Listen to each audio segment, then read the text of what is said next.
Yes. Welcome everyone to the Cockney Reds live review after winning 2-1 at Anfield. Back-to-back wins for Amorim. I'm joined by myself, Fudge, joined by PT. How you feeling? Absolutely buzzing. Especially when I Come on. predicted a 3-1 loss. I did say anything can happen. And luckily for us, it did. So yeah, absolutely Lovely. buzzing, man. And we're also joined by Antonio. What are you saying? I'm feeling good, man. I'm feeling good. I said, turn the stream on, man. After that win, yeah, man. It's been a long time since we've had like a big win like that. It feels good. It's good. It's good, man. I'm seeing grins. And do you know what the best thing is as well? Actually, being joined by you two as well is the fact that let's be real. When it comes to the manager in charge, I'm not saying you're in the wrong for it, by the way, but being less optimistic about him, should I say? So Yeah, after first games back to back, I mean that in itself is a bit of a tragic stat in the first place, but. What better place to get back-to-back wins? yeah. Anfield. I mean, how did you see that game, Antonio? I watched the full game, start to finish, man. No, we played very well. We played very well. I mean, I was a bit apprehensive about the game before because I was thinking, I know Liverpool's not been playing well, but form kind of goes out the window in these big games. So I wasn't too sure. I was thinking, oh, maybe we could get lucky if we get a draw, if we can start weathering the storm first 20 minutes, first 15 minutes, and then the last sort of 15, 20 minutes. But to get an early goal like that, and they were just open, to be honest. So, it allowed us to sort of tear through them a few times. We had a lot of chances. We played well for the most part, to be honest. I can't really have any complaints. We did really well. Keeper changes everything when you got a competent man in the sticks. I don't know. We can't start going, no, he's like the best keeper in the world or world class, but he can do the basics. He do the basics really well, and that's what you need as a goalkeeper. Catching, done it all, saves. I mean, the goal that went in, there was nothing you could really do about that. That wasn't, but anything else, he just caught and saved. I can't really say anything fault him. I mean, he should have been in the six as soon as we bought him, literally. I like his kicks because he can kick the ball very, very far with both feet. So if you're passing it to the left foot, he's gone boom. Passing it to the right foot, he's gone boom. So yeah, a lot of positives to take from there, man. A lot of positives, man. It's good. Come on. Like Peter, you did mention 3-1 is what your initial prediction was. So did you see that coming? Did you expect them to be so open? No, but I think they was open from their own. What do you call it? Disrespect. I'd say disrespect to Man United. I think they disrespected us because there's not many teams where they would come at us knowing that we're a bit frail in defence, a bit frail in midfield, and just go 4-2-4. And for me, that's disrespect thinking that you can stick that many players forward and think you could just go and win the game. And in the end, it bit them in the ass because we come back and took the game to them off the back of them throwing so many players forward. I think that's where it come from. So I was quite happy to think that they looked at us as a bit of an. I think they looked at us as a bit of an easy target because I've watched them play many a game this season where they've been in a bit of trouble, but not once have they gone to like a 4-2-4 and stuck every single attack. And quite early on, there's like 20 odd minutes left in that game when he did that. And I find that a little bit disrespectful, but I think that galvanised the team a little bit to think, well, we stuck that. We're not going to lose. It wasn't 4-2-4. I don't think it was anyway. I think Gary Neville got it wrong. I think he just put Gakpo in the free, and he was. Regardless, it was a lot of attacking players, right? He stuck everyone forward and come back to bite him on the ass. Yeah, so I like that because it ended up playing into our hands, and there was a lot of positives there. One, I mean, we'll probably go into it shortly, but it was just nice to see the team play with a bit of spirit. I mean, Bruno was the epitome of that first half. Yeah, I mean, like we started. I remember Amorim saying a few times actually that what really matters is how we start the game, and he's saying that that's what he needs to see is that we start the game in the right way, and from there you can then tell how the game's going to go. But we start the game off well, and exactly what we did. Fastest goal I think since Nicky Butt in this fixture, and then I see Carragher own goal third, which is quite funny. But Mbumo like straight in, and I like the link up that we're seeing between Ahmed and Mbumo, but. Overall, how pleased are you in terms of having Mbumo as a player? I know he hasn't gone to dizzy heights of like what he did last season, but I mean, what are you thinking about Boomer as a player? First for Antonio. I mean, this is it. Yeah, this is what you get when you buy a proven Premier League player. Bruno, for me, I'll call it cash money. Like, you just know what you're going to get. It's not going to be, oh, he needs time to settle. It's a different team. Blah, blah, blah. You know exactly what you're going to get, and he's doing what he needs to do, what he's been brought in to do. Cunha is taking him a little bit more time to score goals, but you can see when he gets on the ball and like when he's playing, the influence he's having on the team. Do you know what I mean? He's trying. We're going to get there eventually with Cunha, but Mbeumo is just guaranteed. It's Gara. There's nothing else. You just know he's going to pop up. He's going to score. Maybe not necessarily every single game, but he's going to do his thing. I didn't have any doubts about him coming. Not to digress a little bit, but this is why I was on getting more of a proven striker as opposed to sort of going out. But we'll get on to that because certain strikers didn't start the game, so it's a bit. Which was really good. It did, but we need to raise a bit of questions here. I don't know if we do yet. I don't know if we do. Well, we can touch on that. But like, first of all, PT. I mean, you mentioned Cunha actually. Personally, he was my man of the match. I thought he was brilliant, like in terms of the way he held up the ball, in terms of how he was crucial for us, especially in that second half where we needed a bit of composure and then a way out. But I mean, yeah, Cunha and Mbeumo, if you want to touch on that as well, PT. I mean, how did you find their performance? And Mbeumo has just been reliable every game. He's going to play his part. He's going to have an influence on the game. He's going to play his position well. Cunha's been a bit more glimpses of quality. You can see he's got it. Everyone knows he's got it. But I think our problem at the moment is that we're not getting him on the ball enough in the games. He needs to be on the ball more for us to be able to progress the ball. But he's one of our best ball progressors on the team. He can take the ball forward.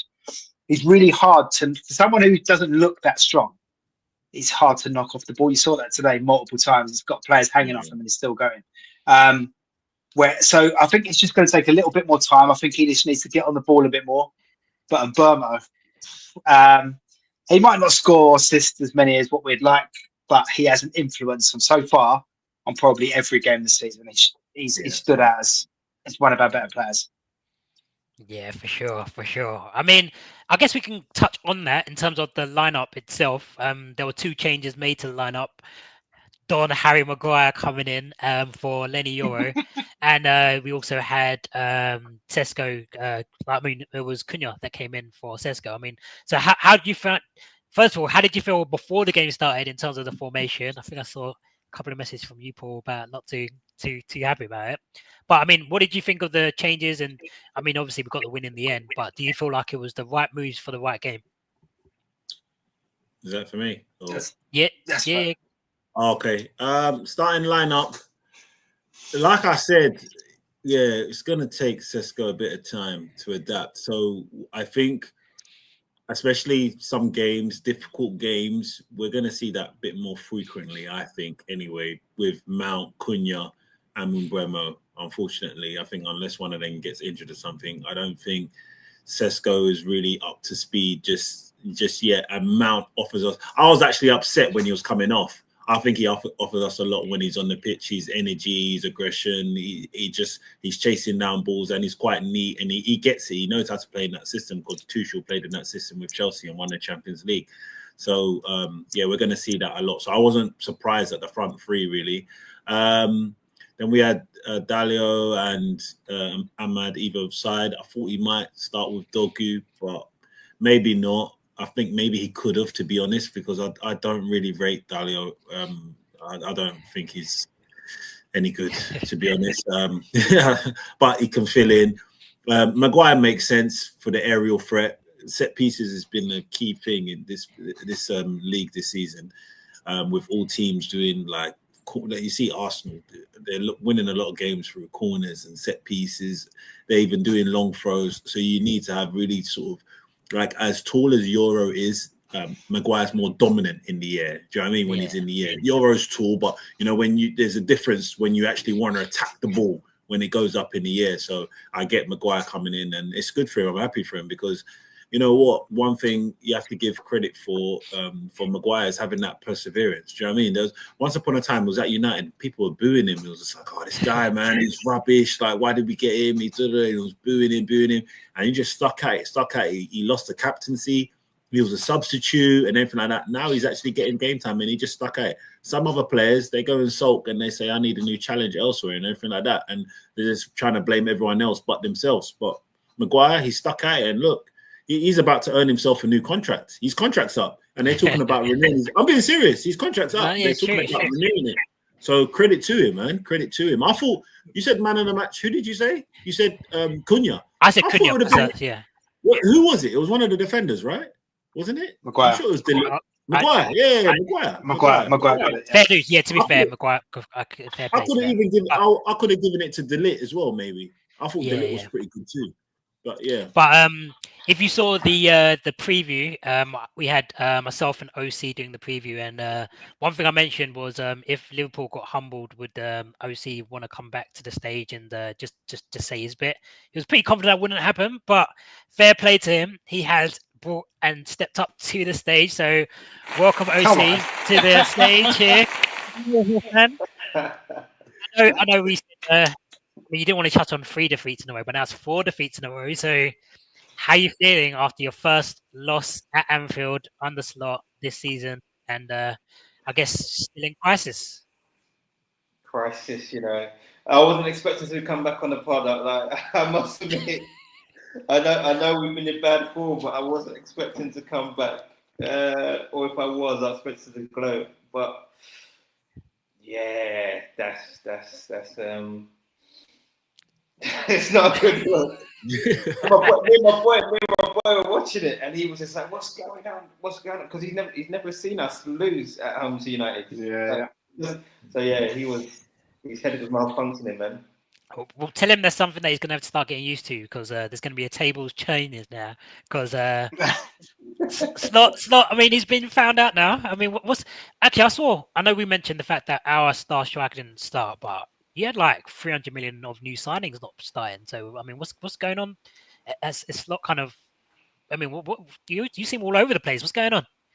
It's still above you in the table, man. Still reigning champ. You didn't answer the question. Do you know what it is? I think people were going mad about the transfer window, and listen, I wasn't moaning, but I think when you take a look at the profile players that we've got, it just doesn't fit.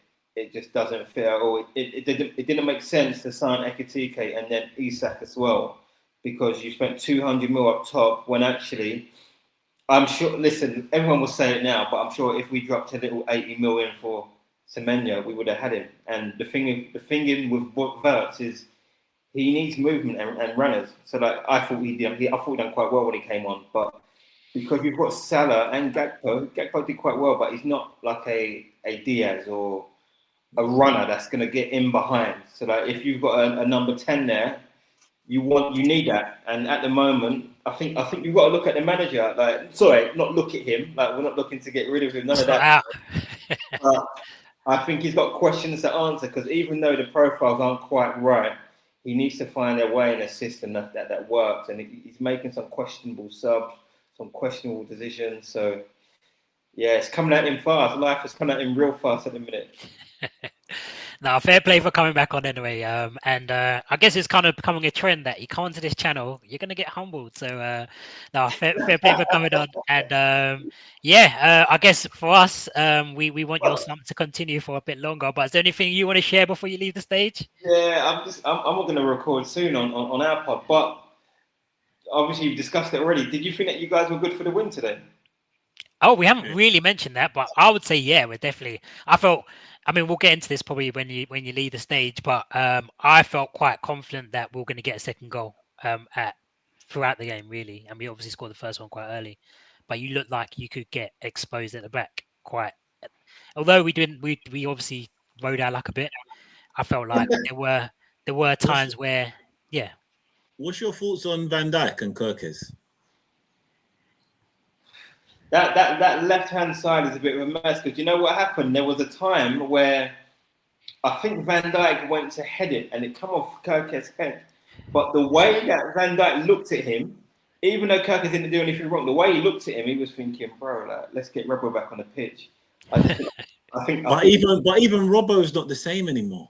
No, he's not. But for me, we normally get our recruitment quite good. Like over the last sort of 10 years, it's been good. But for me, Kirkes and even Frimpong on the other side, no, not for me. I think Kirkes he's quick, but he's got no IQ.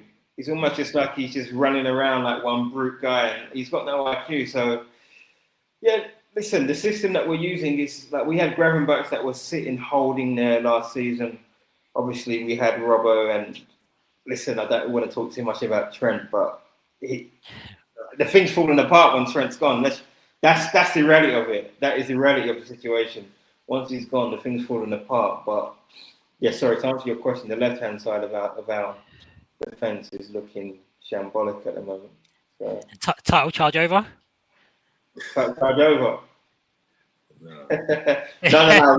We're not going to throw in the towel right now. But for me, Arsenal can win games 1-0. Like, they can win games. Like, they're not conceding goals. And listen, titles are won on defence, right? So. Yeah, certainly United. Sorry, not United. Oh my gosh, Man City and Arsenal are certainly ahead of us in this. Yeah, I mean, I don't know if that United was a slip or not, but we'll leave it at that actually, because that was quite a nice little way for you to bow out actually. But no, thanks for joining, and yeah, we'll see you in the return at OT potentially. Yes, yeah, number 5-0 there would be good. Okay. Yeah, I mean, I guess it's too early for us to start thinking about a title charge. I mean, what are you thinking now in terms of aspirations for this season? I mean, first back-to-back wins that we've had. So I'll go to. Let me go to you first, PT, because I know what you've said, Antonio, from before. But where's your head at in terms of what do you think? Because you've been quite anti Amorim for a while now. What would it take this season, considering he got that backing, which we might touch on? But what would it take this season for you to think like, okay, this guy could potentially be the man? Not a lot. I'll be honest with you. It won't take a lot. All I need to see is performances week in, week out. And I've always said from the beginning, it's not about the results. The results don't bother me. The results be the results. I don't think we'll ever be bad enough to go down, not for a long while. If we win, brilliant. If we lose, brilliant. I need to see consistent performances to make me think that what he's trying to do on the pitch is actually working. And it's not until the last couple of months where I've started to see things change a little bit. Because we was always winning a game and thinking, right, we've got so-and-so next. Easy game, back-to-back win. Let's go and do it. We go and draw or we go and lose. It's taken this. And this is, I don't think people will realise how much of a mentality shift this could give us. Just breaking that duck with 1-2 in a row. Do you know what I mean? At the moment, that was always hanging over their heads. We haven't won 2 in a row. And now they're probably a little bit scared to think, oh, we're about to win it. Da, da, da, da. And that gets in your head, doesn't it, when you're defending or when you're pushing forwards, because you don't want to push forwards in case you concede that goal. So I don't think it will take a lot. I just need to see it happen week in, week out for 5 or 6 games, and I'll be fully behind it, fully backing it. But yeah, it's just going to take a little bit of time. Well, what about you, Antonio? I mean, do you feel like, I mean, obviously, given what we've seen so far, I can understand why you didn't think Amorim was the man. But what would it take for you to start thinking, you know what, maybe this guy can actually do something for us? It depends what you mean. Like when you say he can do something for us, are you talking about he can get Doesn't us deserve into the sack? Oh, don't deserve the sack. Yeah. What would it be for you to be like, let's keep him next season? Keep him for next season. I think he needs to have a run of results to go his way. He needs to have a run of results, and this win will definitely help that because it's going to breed confidence. We've just gone away at Anfield, which we haven't won there since, I don't know, since Mata or Rooney scored and won there. So now the team is going to look and they're going to be like, oh, wow, like we can do this now. Like, you know, everyone's going to feel confident. You're going to get onto the pitch and now You're going to do other things which you didn't do before because you're a little bit more confident. The team's more confident, a little bit more settled. So I think next game's Brighton. And I think this is where, all right, not to say going away at Anfield is easy, but it's almost when we have the next game, when you're supposed to win that game, that we don't really sometimes. I'm not saying Brighton's a given, but we have a really good chance of beating Brighton at home. We should beat Brighton at home. And this is where it should show. Do you know what I mean? So, but to your question, what would it take for me to now be almost like Amorim in? I guess I don't think I'm gonna necessarily be like Amorim in, but at least it'll stop me from saying Amorim out if he can get some results. But yeah, I mean, I still have my reservations on the system and stuff, but I think through this result and through some other results, he's gonna buy himself some time. Really, he's gonna buy himself some time. So yeah, let's get that result against Brighton and go from there, because I think we've got a fairly decent run of games. Who's after Brighton and who's after that? I think it was like Tottenham away, and then there's another team. I can't remember who it is, but we've got these are winnable games. Tottenham away. Yeah. Tottenham away is a good time to play them. Their home record's shocking. Yeah. Absolutely shocking. I mean, I did just say to OC that, like, he asked if we deserved to win the game, and I was like, yeah, I was confident all the way. But at 1-1, when they got the equaliser, what were you thinking? Whereas, like, PT, what were you thinking at 1-1? Did you still think we can go on here and win it, or did you think this has got 2-1 Liverpool over it? I think, and I hate agreeing to this because I don't really like the guy, but Gary Neville was spot on. You could sort of sense that there was a goal there for us. Absolutely sense that they was all over the place at the back, and they was many a time, and we could nick a goal. We rode our luck massively in that game. Yeah, they could have scored. Yeah. They could have scored a few goals. They hit the post, I think, 3 times. Yeah. They had a goal. Was it offside? Did they have a goal offside? I don't think it was offside, was it? No, It was it's the header. Header missed. Sorry, it's the header missed. Yeah, by Gakpo. So we rode our luck, but sometimes you need that bit of luck, and that little bit of luck could be the turning point for us. Just to get past that 2 games. I can't explain enough how big that is to break that duck of 2 games. If you're a team that can't win 2 games in a row, you're never getting anywhere.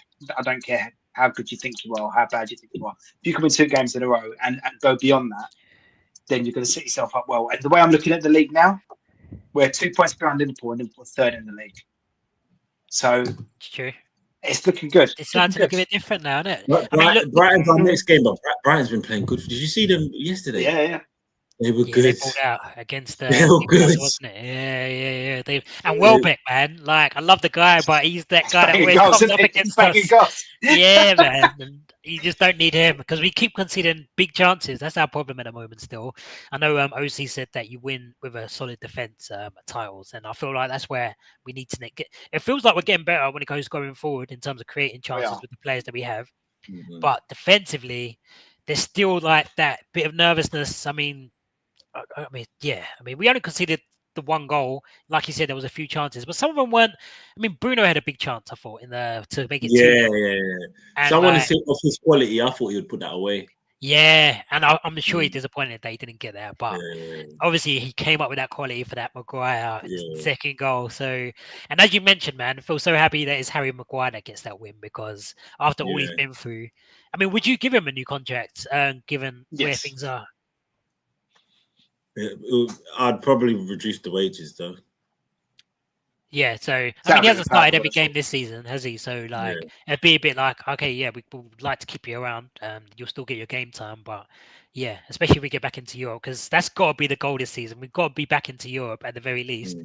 And then I think even Amorim said, like, Europe, he's going to say if we finish 8th or 6th, like, that's not success, but that's the minimum, really. We have to get back into Europe. Which I think that's what Ineos or Radcliffe said to him anyway. He said, we have to get you. If we don't, then I think it's going to be like time's up, really. We spent all that money in the summer for that, I think, like, just for the fact that we needed to, because obviously people were saying about how our financial position was, but we went, I think sometimes you do have to spend to be able to make it that next stage. And I feel like there's no real, I mean, you got Villa who got that win today, which was quite important for them against Spurs. But then, like, obviously Spurs is slipping up. I feel like there's a lot of teams where I mean, who are we facing? Who are our real competition this season? Yeah, you got City and Arsenal are probably one of the two teams that beat us. Yeah, they're probably looking to push for the title, and below that, I mean, they've got Liverpool and Chelsea, I suppose, that are also looking for that top four spot. But the likes of Villa, Spurs, I guess Newcastle. Palace and Bournemouth are probably Newcastle. None of them have really gone out there to think, yeah, they How many games hard are for in us are against we Scotland. at the moment? Let me see. Only 8. We still got 30 games left. Like it's a lot of points left to be played for. And one of the games that you just mentioned, we got Brighton at home next. We won 3 games at home in a row. So at the moment, although they've been a bit of a bogey team, and then after that it's Forest away. Obviously they've just set their manager. So I don't know if there's a new manager bounce or whatever. Then it's Tottenham away, Everton at home, Palace away. So these are games that are tough games, but they're games that are winnable as well. So these are the ones that are the real next challenge. My only thing, just thinking about it, I'm just looking at our team, and this is the problem that I said with Amorim's setup and his formation. Don't get me wrong, it's great. We've won today, and we've got the 3 points back-to-back wins. But the way we set up, I think Bruno and Casemiro in that double pivot is so important for us. Any other sort of combination, it's not the same. It doesn't work the same. Them two are just so experienced, know what to do. They slow it down. They know when to kind of play it long. If you start going now, or let's put Ugarte and Mainu or this, and it just doesn't work the same. You need those two players in there. So for me, I'll say that it's like we've got to keep these two players fit. Maybe we can because we haven't got as many games, right? But Casemiro needs to stop doing those yellow cards as well. We need to keep those two players. He loves it, doesn't he? He loves it. He gets a yellow every game. Just signature. He just slides you like from behind. It's like you didn't have to do that, but I felt he needed that one today. But like, we did, because there's been so many fucking derbies where there's been no yellow cards. So I don't think a derby you can have no yellow cards. So I think he needed to stick it on someone just to tell him we're there. Just about go on a run. I mean, he's been off it this season, but I thought Casemiro was class today. I thought he was. Him and Bruno are good in the two. They're good. They're getting used to it. They're getting used to each other now. They're getting used to it. So I think we've got to make sure that those two are fit really for this to sort of work for the next few run of games, because if we miss a fullback, like let's say Dalio gets injured or Dorgu, we can fill in. If one of the front three, we can sort of fill in. Those two in the middle, it's not the same. We haven't got cover like that, I mean, I was good when he came on today. I thought he played well. Done all right, to be fair. There was a one heartbeat moment where he played it a bit dodgy back to Dorgu, I think it was, and I was like, wow. But and it was good to see Mainu come on as well. For Bruno as well, which was a little bit. I mean, it was the end of the game in a way, so. But like I feel like now, really, we just need to make sure that we just forget about this win. We forget about the fact we won 2 games in a row, and then start from afresh again. I mean, Old Trafford starting to become a bit more of a fortune. We won 3 in a row for the first time in a while, actually, for three wins at Old Trafford. If we can get Brighton and win there, then I feel like we can actually start using that M word, that momentum, like, because it's been a long time since we've been able to. That guy might be able to finally get his haircut. Yeah. Wait, it's 2. He needs 3. Maybe 3 more. Oh, like, yeah. If there's any run of games, this is it. So he might be able to get his haircut. Who knows? But I see that as well. It was under Amorim. We've had it was only 12 games, which is probably a problem in itself. But 12 games where we've been ahead at half time, we've won 11 of them and then drawn 1. And that was the City game. So it was good to see that even though we went behind today, and obviously it was at Anfield, we still managed to get out. Like, well, once we're ahead, it's difficult. Like, that's why we need to make sure that we're starting the game right. We stay ahead and we get more goals in there. But I'm quite happy with where the team is at the moment. Lamen's class at the back, I think. I feel like he's got that composure. There was that one catch that he did, but I was just happy that he still caught it. The one that went super high up. Yeah, there's a little bit, but I mean, he just seems like he's got a good head on. It probably just moved in the air, and he didn't quite wait. But luckily, he's a tall sort of lanky guy. He got it. But it probably just moved when it's like at the end, sort of when it come down. But I'm really happy with him. I like him, man. I like It him. looks like he wants to punch the ball as well when he gets a Yeah, chance, or he'll he try and came catch out, it when there's a couple he'll try and corners, dominate it. yeah, he dominated it. All the catches. Remember, Like, when you think like 2 months ago, we had a keeper on there that was literally standing on the ball, passing it sideways, passing it like one Yeah. 1 meter away from him and stuff. Remember when you used to get a ball and just stand there with it at his feet? And at the time, I was thinking, this is cool. He's opened that space. Now I look back and thinking, what are we doing, man? Like today, Lemons didn't take one. You notice today, I don't know if anyone noticed this. We didn't go short once, not one time. That geezer got the ball, punted it every time because he Most of knows the that time, Liverpool are waiting. Liverpool are playing for that press. They want that. yeah. And the fact that he thought, no, I'm just going to lump it. I'm just going to get out of it. No nonsense. When the ball goes out, he's pointing to the rest of the team. Look, there's a corner there. Don't want you coming over to congratulate me. You get on the corner. I like that as well. He brings so much confidence across that defence, man. I like it. And Sesko, I mean, you mentioned it's got to be a good goal to beat him. It's not going to be your sort of how we were before with Bayenda and Onana. Someone can just get and it's gone through. He ain't having that. You've got to do something crazy. You know what I mean? It's got to be a good shot, good strike. How many times we said it, Antonio? Like with them in goal, you're almost waiting for something stupid to happen. Yeah. Do you know what I mean? It don't feel like that with this guy. 2 games, 2 wins, like only 1 goal conceded at Anfield as well. I mean, you'll take that all day long for a start. But I feel like right now our heads are high. We shall go into the next week buzzing. I mean, you mentioned Sesko. I actually thought he looked good when he came on as well. I like the fact that he's quite tidy and composed on the ball, and he scored 2 goals in a row before then. So I don't feel like it was dropped because he hadn't been performing. I feel like it was just like you mentioned. I feel like we got 4 quality players for the front 3 now. I mean, Ahmad Bruno can play there too, but I don't think it's going to be a case of we're just going to start 3 permanently. It wouldn't surprise me if Mount dropped out for the next game, even though I like him, or if I mean, Bruno is probably the one that's probably got to be starting every game. But other than that, I like the way that I feel like there's going to continue to blossom in terms of the relationship between Ahmad and Mbeumo as well. I feel like there's only more to come there, and it depends if Amorim plays Ahmad and Mbeumo on that side though, because some games he won't do it. He plays Dalio sometimes as right wing back instead of Ahmad. That is true. That is true. It depends. Yeah. It depends. And I guess like not everyone's going to start on the bench all season or start playing every game of the season. And he seems to like the low. But wait, sorry, I forgot. We're out of the League Cup and FA Cup. No, FA Cup is January. Okay, phew. Okay, yeah. Because we haven't really had. Yeah, we haven't really had many games, have we? Yeah. Some of them play it like so. It's going to be tough to keep people happy in a World Cup year. Xerxes, another game where he hasn't had any touched on the pitch or anything like that.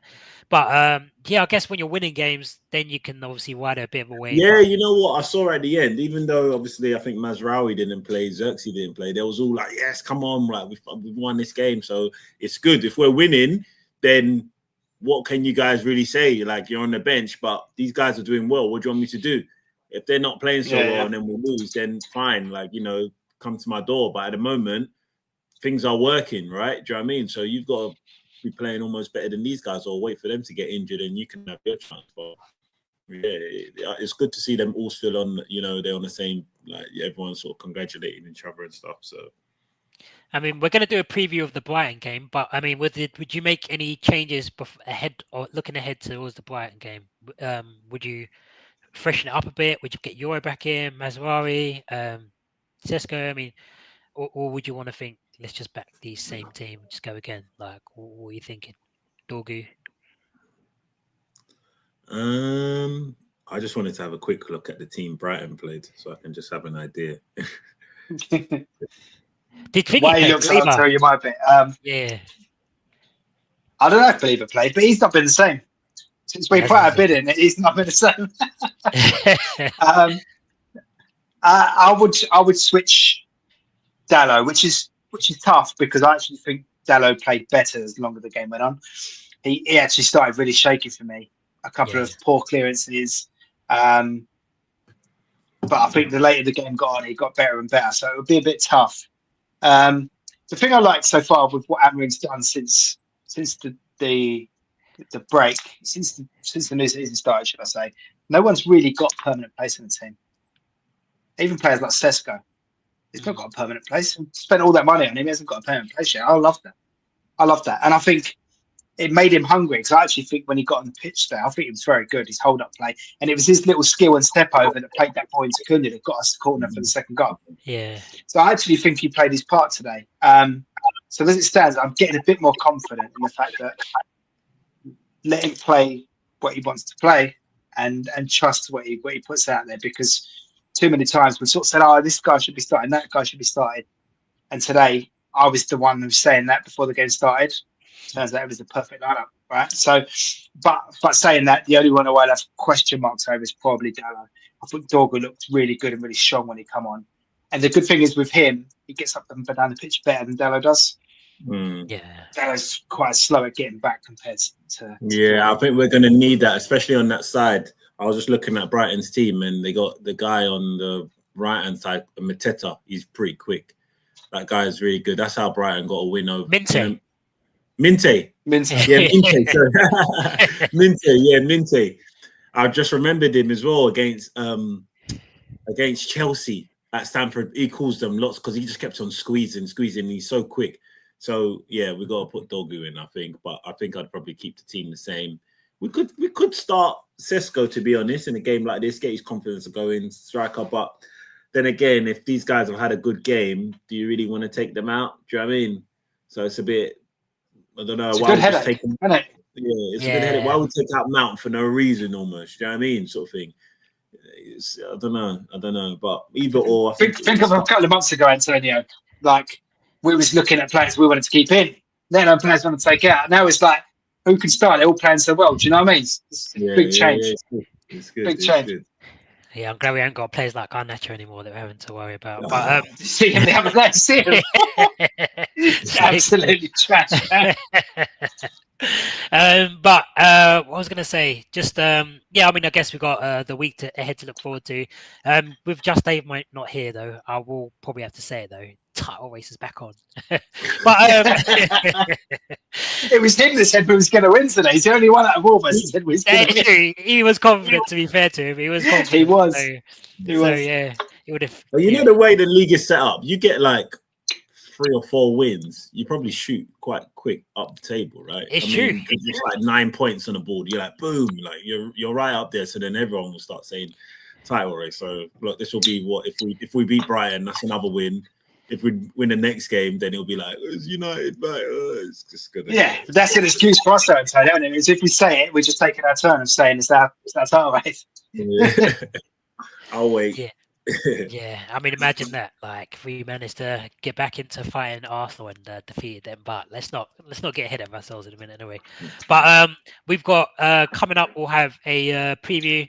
I didn't even mention it actually. We're on 99 subscribers, so if you can click that button, that'll be amazing. Get us to 100, get us over that line, and like the video as well, because it's United. We beat Liverpool, so come on, give us a like. And we'll be back with prediction videos and also a preview of the Brighton game for the weekend, and anything else that you guys want to see. Put in the comments. Let us know. Let us know who you thought was man of the match today as well, and maybe what you'll think about changing for a Brighton game. But unless any of you boys have anything else to add, probably a good place to wrap it up there. Nice one. Thank you very much. Lovely. Nice Thanks guys. guys. Come on, United. Come on.